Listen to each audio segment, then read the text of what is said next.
Mamata Banerjee, MK. Stalin எந்த அளவில் இந்த 2 தலைவர்களுமே இந்த நாட்டில் சாசனத்துக்கு எதிராக ஒரு மிகப்பெரிய தூணாக இருந்தார்களோ,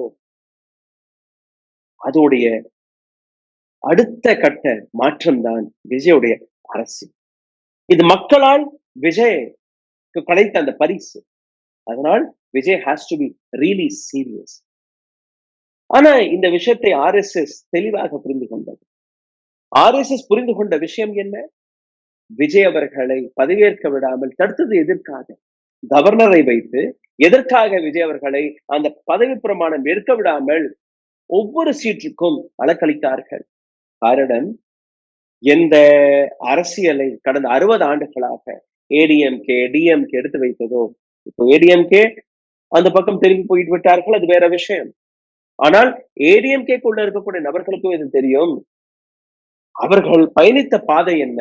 இன்னைக்கு அவர்கள் பயணிக்கக்கூடிய பாதை என்ன?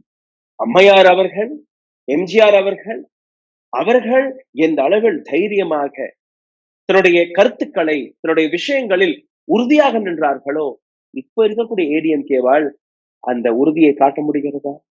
கிடையாது. ஆனால் எம்.கே. ஸ்டாலின் அவர்கள் இதை செய்தார். இப்போ விஜய்க்கு அந்த வாய்ப்பு கிடைத்தது. நேற்று ஒரு படத்தை பார்த்தேன், ஒரு போட்டோ.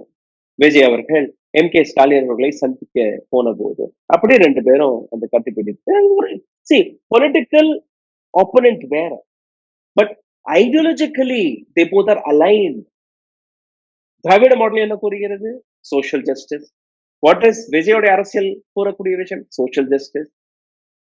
திராவிட மாடலில் பெரியார், அண்ணா, இங்கே என்ன? அதேதான்.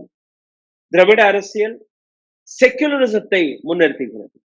விஜய் கிடைத்த இந்த மேண்டேட் அதே செக்குலரிசத்தை தான் எடுத்து காட்டுகிறது. விஜய் அவர்கள் கூறும்போது கூட செக்குலரிசத்தை தான் எடுத்துக்காட்டு. அப்ப எதற்காக விஜய்க்கு ஓட்டு போனது? ஏன் எம்.கே. ஸ்டாலின் எவ்வளவு? நீங்க தானே சொல்றீங்க 16% ஜிடிபி growth, 3 லட்சம் ரூபாய் per capita income, industrial growth is at 11.5%. வேற எந்த மாநிலத்திலும் இந்த இடத்துல தான் ஒரு டிஃபரன்ஸ் இருக்கு.